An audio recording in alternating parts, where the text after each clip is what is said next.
राजस्थान के मुख्यमंत्री के निवास पर गहमा गहमी है। पार्टी में टूट और सरकार गिरने के कयासों के बीच इमरजेंसी मीटिंग बुलाई गई है।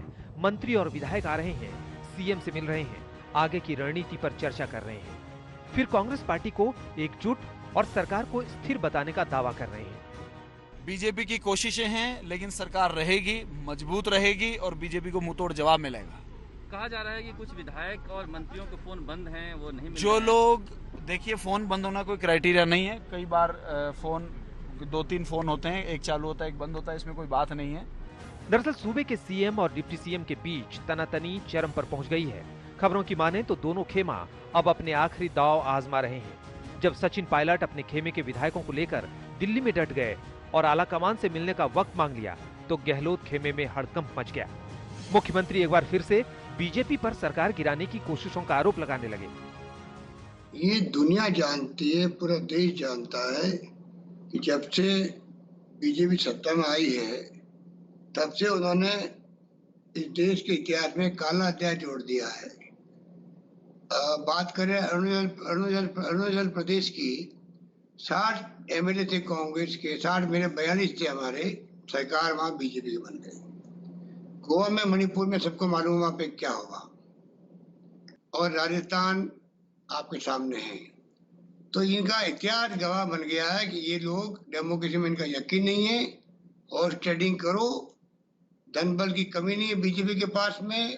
कि 5 साल जिस व्यक्ति ने मेहनत की, पूरे राजस्थान में संगठन के नाते, पार्टी के नाते, कार्यकर्ताओं से मिलने के नाते मेहनत की, और जिसने आप 5 साल दिल्ली में बैठ करके पॉलिटिक्स की, वो जब वहां जाके सीधे मुख्यमंत्री बन जाते हैं, तो स्वाभाविक रूप से उसी दिन से ये बीज गिर गया था कि मेहनत में की, खाए फल कोई और खा रहा है। इनकी आपसी कलह, या कहना चाहिए अंतर की गुटबाजी जो आप लोग बोल रहे हो, ये पहले दिन से ही शुरू हो गई थी।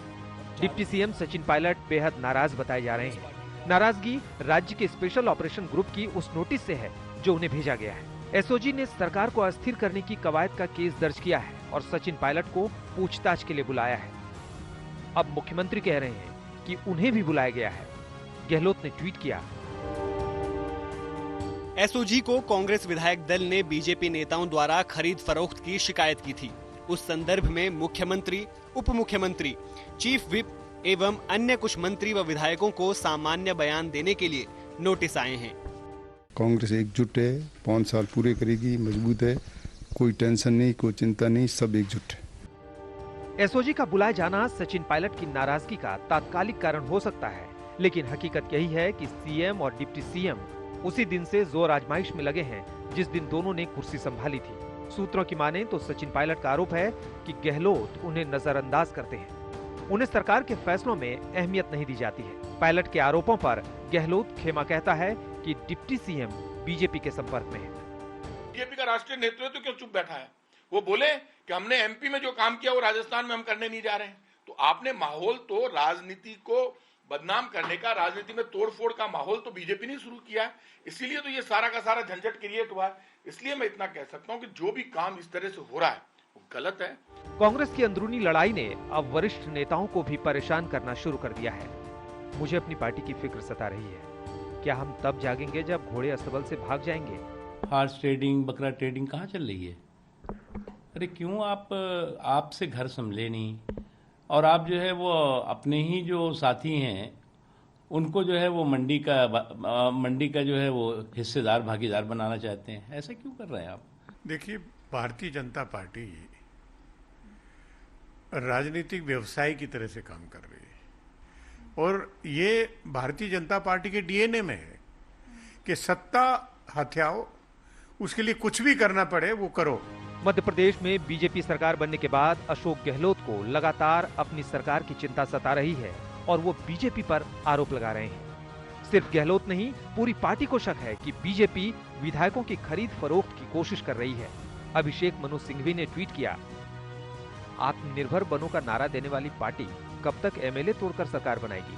सुनियोजित रूप से अपनी ही पार्टी के अध्यक्ष, प्रदेश अध्यक्ष और अपने ही उप मुख्यमंत्री को बदनाम करने और उनको रास्ते से हमेशा के लिए हटाने के लिए उन्होंने ये षड्यंत्र रचा था, और कामयाब न हो पाने के कारण से आज एक बार फिर वो वो इस तरह की कवायद करने को मजबूर हुए।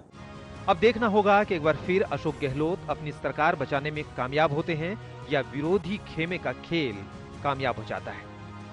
शरद कुमार, जयपुर, आज तक।